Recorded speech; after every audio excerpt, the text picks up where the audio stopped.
안녕하세요. 내아 유튜브 타로 강의 이하늘입니다. 오늘은 나만의 배열법에 대해서 알려드릴 건데요. 주 교재에서도 배열법에 한정을 두지 않았습니다. 따라서 이거 외에도 본인이 하고 싶은 배열법을 스스로 만들어서 할 수도 있어요. 그럼 제가 자주 사용하는 건 올해 연애운을 물어보신다면 이분이 나이대가 많기 때문에 1월부터 12월까지 아예 한꺼번에 12장을 뽑는 방법도 있어요. 근데 12장이 너무 많을 때는 분기별로 나눈다면 4장의 카드를 뽑으면 되죠. 그래서 올해 분기별로 1분기의 연애운, 2분기의 연애운, 3분기, 4분기 이렇게 내담자가 왼손으로 4장을 뽑게 해주는 거예요.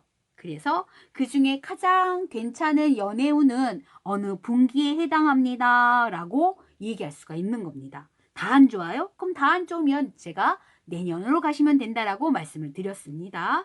그래도 안 좋으면 왜 연애운이 이렇게 안 좋은지에 대해서 그 이유를 카드의 조언으로서 뽑으셔도 되는 거고요. 또 하나는 동서남북 4가지를 뽑는 경우도 있습니다. 따라서 이사나 이런 부분에 있어서 어느 방향성으로 가는 게 좋은지 동서 남북 이렇게 4개를 뽑게 할 수가 있어요.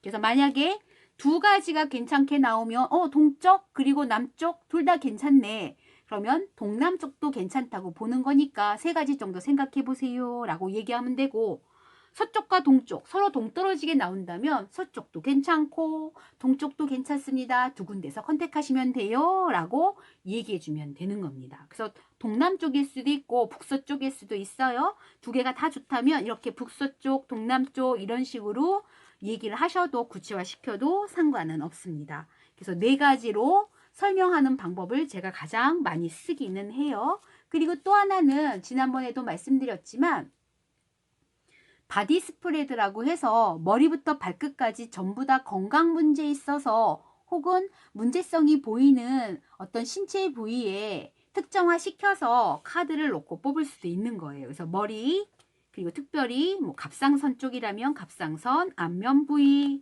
그리고 척추, 팔다리, 그리고 심장 쪽, 복부 쪽 이런 식으로 구체화시켜서 바디 스프레드를 할 수도 있습니다.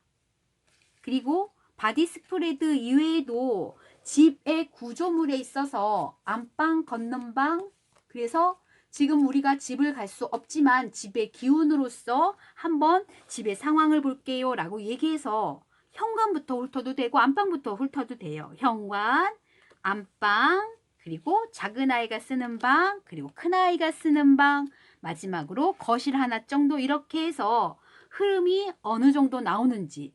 생뚱맞지만 갑자기 나는 베란다 보고 싶어요. 그럼 베란다의 상황까지도 볼 수가 있는 거죠.